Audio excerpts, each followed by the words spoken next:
graffiti calling for your downfall. I've seen awful pictures of what happened. Why was there such a brutal crackdown? What happened? Well, I'll give you some examples that I saw. Yeah. A 13-year-old boy who was arrested in April. A month later, his body was returned to his family bearing scars of torture.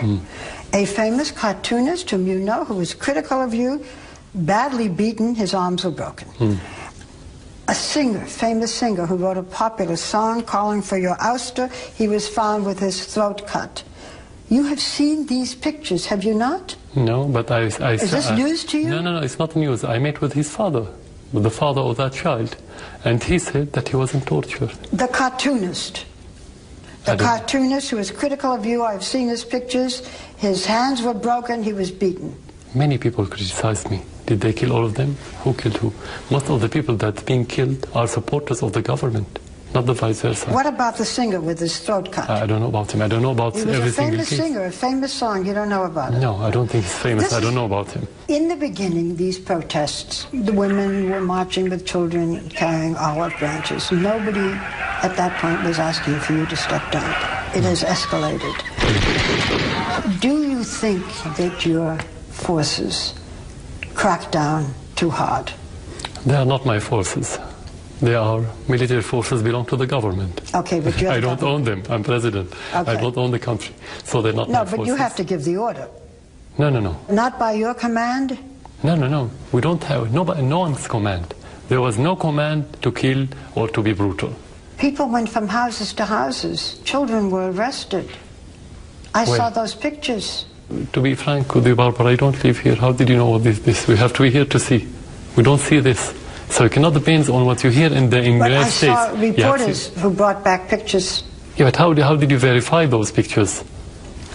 Yeah, so that's why we are talking about false allegations and distortion of reality. Last week, an independent United Nations Commission issued a report. What it said was that your government committed crimes against humanity. And they went on torture, rape, and other forms of sexual violence against protesters, including against children.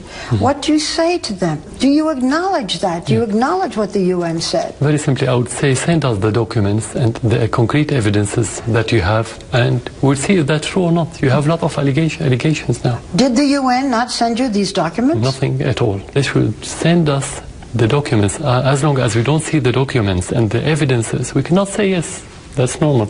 We cannot say just because the United Nations. Who said that the United Nations is a credible institution? You do not think the United Nations is credible? No. You have an ambassador to the United Nations? Yeah. It's a game you play, but doesn't mean you believe in it. You have said often that you don't see yourself doing this job for life. You've said you're doing it for your country.